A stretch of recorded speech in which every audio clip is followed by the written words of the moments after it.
PS storyteller कथांचे अनोखे विश्व. सुरुवात करूया कथेला. प्रीतीचा तू दूर का भाग 46. लेखिका प्राची सोळे. आदिराज, शांत हो.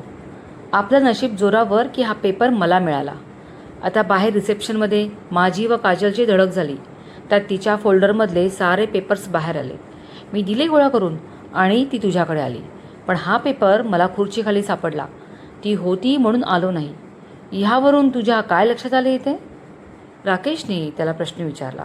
आधी भेदरून फक्त राकेशकडे बघत राहिला. कथा पुढे सुरू. असा भेदरून बघू नकोस. त्यात काय लिहिलंय ते पुन्हा नीट वाच. राकेशने त्याला भानावर आणले. आदिराजने त्या लेटरहेडकडे नजर वळवली. त्याने वाचायला सुरुवात केली. Legal documents. Shivapur housing project, Shivapur. Partners Akhilesh Mahajan, owner of Mahajan civil work private limited, and Vishwanath Chaudhari, owner of Adiraj mega construction group. दोन्ही कंपनीच्या ओनर्सच्या सहमतीने असा करार करण्यात येत आहे की शिवापूर हाऊसिंग प्रोजेक्टमध्ये विश्वनाथ चौधरी यांची 50% भागीदारी आहे. संपूर्ण प्रोजेक्ट अंदाजे 150 कोटींचा आहे. करारानुसार प्रोजेक्ट बांधणीला लागणाऱ्या फायनान्सचा अर्धा हिस्सा म्हणजे 75 कोटी एवढी रक्कम भागीदारी डिपॉझिट म्हणून त्यांची company Mahajan civil work private limited या कंपनीला आगाऊ देतील. संपूर्ण प्रोजेक्ट कंप्लीट झाल्यावर येणारा नफा दोन्ही कंपनीत समान वाटला जाईल. भविष्यात कुठल्याही लीगल कारवाईमध्ये शिवापूर जमिनीचा प्रत्यक्ष सहभाग दावा नसेल. जी काही ॲक्शन घेतली जाईल ती दोन्ही विद्यमान कंपनीवर असेल. या ॲग्रीमेंटवर आयदर ऑर सर्व्हायव्हर म्हणजे विश्वनाथ चौधरी किंवा आदिराज चौधरी यांच्यापैकी कोणीही एक सही करू शकतो व हे ॲग्रीमेंट लीगली रजिस्टर होईल. सही झाल्यानंतर काही ऑब्जेक्शन घेतले गेले तर त्या कंपनीवर केस दाखल केली जाऊन पुढे 100% नुकसान भरपाई घेतली जाईल. Read, understand and confirmed. Signed by Adiraj Chaudhari, partner Adiraj mega construction group. What nonsense. इतका मोठा धोका, तोही आम्हाला चौधरींना. ज्या कंपनीपुढे शेकडो कंपन्या लाचार आहेत त्या आदिराज मेगा कंपनीशी हा अखिलेश असला भयंकर फ्रॉड करतोय. फसवणूक करून आम्हाला 150 कोटींचा गंडा घालणार. त्याची आणि त्याच्या त्या मूर्ख मुलीची एवढी हिंमत. No no no Rakesh, I won't leave this two creatures. I will crush them. Adiraj दोन्ही हातांच्या मुठी टेबलावर आपटत गरजला. अतिरागाने तो भयंकर दिसत होता. जबडा आवळला होता तर डोळे आग ओघत होते. केबिनमध्ये कॉफी घेऊन आलेला पिऊन देखील घाबरून उभा होता. राकेशने कॉफीचा ट्रे घेतला व त्याची सुटका केली. आदिराज, राग येणंच स्वाभाविक आहे. नव्हे, तो यायलाच हवा. आणि हा असा वेगळा पेपर बनवून हे काय भयंकर करू पाहत होते. म्हणजे माझ्या अंदाजाने शिवापूर प्रोजेक्ट निव्वळ देखावा आहे. जर हा पेपर तू साईन केला असतास तर काय झाले असते? त्या महाजन बाप लेकीने तुरंत वकिलाकरवी हे रजिस्टर्ड करून घेतलं असतं. म्हणजे जर तुम्ही याला नकार दिला असता तर सरळ कोर्टात हजेरी. राकेश त्याचं सुपीक डोकं हलवत म्हणाला. आदिराज सुन्न झाला. त्याला आता समजत नव्हते काय करावे. तू कॉफी घे आणि शांत हो. कंप्लीट शांत हो, कारण रागावून काहीच सुचणार नाहीये. घे कॉफी, राकेश फोर्स करत म्हणाला. दोघांनी कॉफी संपवली. थोडी का होईना पण कॉफीमुळे त्याच्यात हुशारी आली. आदिराज थोडा शांत झाला. राकेश, त्या फ्रॉड मुलीला आत्ता कॉल करून इथे बोलावतो आणि याचा जाब विचारतो. तू बघच तिला कसं दिवसात तारे दाखवतो. आधी काही शांत होत नव्हता. बोललास परत चुकीचं. याने काय होणार? अरे मग त्यांना असंच सोडून द्यायचं का? आधी खवळून म्हणाला. थांब ना जरा, थांब. अरे आंधळेपणाने काहीही नियोजन न करता युद्धात उतरले तर काय होतं? केवळ घोर अपयश, नामुष्की आणि हार. तू शत्रूला सावध करतोयस. कुठल्याही गोष्टीचं कारण स्पष्ट झाल्याशिवाय मत बनवू नये. राकेश समजावत होता.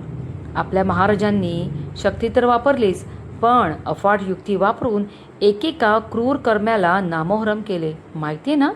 आपल्यालाही तेच करायचे आहे. आधीने राकेशकडे पाहिले. दोघांचे बालपण एकत्र, शिक्षण एकत्र झालेले. त्यांची मैत्री इतकी घट्ट की आदिराजने त्याला कुठेही नोकरी न घेण्याची शपथ घातली. त्याच्या कंपनीमध्ये त्याला चांगल्या पगाराची नोकरी दिली, कार दिली.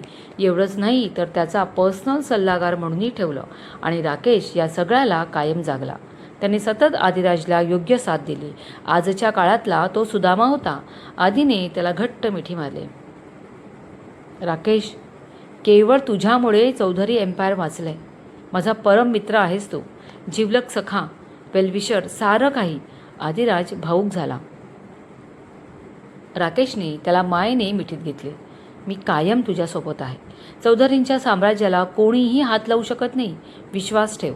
आता सगळं नीट समजून घेऊया आणि पुढे काय करायचं याची रणनीती आखूया, राकेश म्हणाला.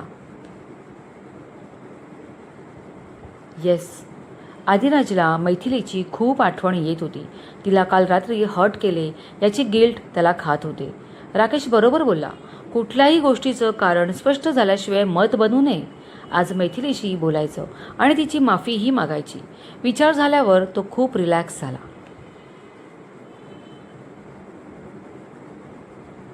आदिराज, राकेश काय विचार करतील?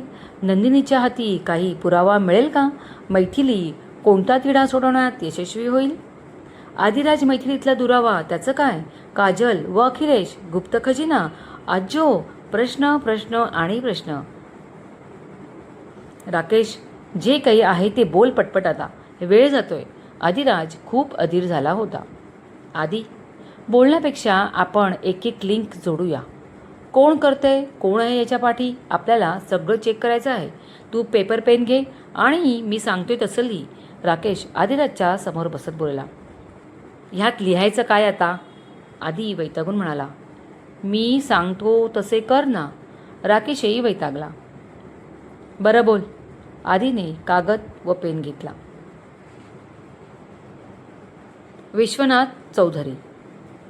राकेश असं बोलला आणि आदिराजने चमकून त्याच्याकडे पाहिलं. डोळ्यात प्रश्न. प्लीज, आधी काही विचारू नकोस आणि असा बघूही नकोस. राकेश निर्वाणीचा त्याला बोलला. आता आधीने काहीही रिॲक्शन न देता लिहायचे ठरवले. त्याला राकेशवर पूर्ण विश्वास होता. लिहिले. आता आंटीचं आणि तुझं नाव लिही. आधीने फॅमिली ट्री वंशावळ लिहितात त्याप्रमाणे विश्वनाथ यांच्या नावाखाली एक रेष काढून तिला 2 ॲरो काढले आणि त्याचं व नंदिनीचे नाव लिहिले. ती पॅटर्न बघून राकेशही खुश झाला. वाह, बरोबर लिहिलेस, तो हसून म्हणाला. पुढे बोल.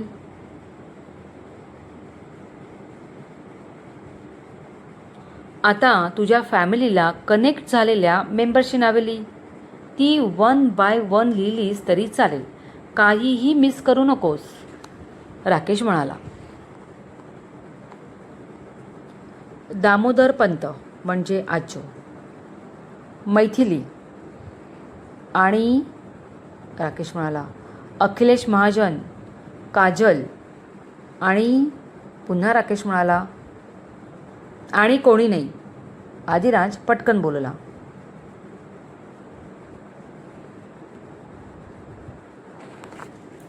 एक व्यक्ती आहे, राकेश गूढपणे म्हणाला. ती कोण? आठव, मागच्या वीकमध्ये तू मला अंकलला कोण भेटायला येतात त्यांवर नजर ठेवायला सांगितली होतीस. राकेशने आठवण करून दिली. हो, येस, आठवलं. करेक्ट. तू असं का सांगितले होतेस ते सांग.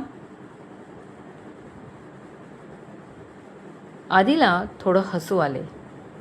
तू वकील असायला हवा होतास. तेच आता पूर्ण करून घेतोय. राकेशही हसला. आठव ना. आदिराजने आठवण्याचा प्रयत्न केला. म्हणजे असं काही ठोस म्हणता येणार नाही, पण माझं आतलं मन मला काहीतरी सूचना देत होतं, म्हणजे काहीतरी वेगळं घडतंय किंवा आहे, पण काय ते कळत नव्हतं. त्यात डॅडींनी मला तडकाफडकी शिवापूरला पाठवलेलं.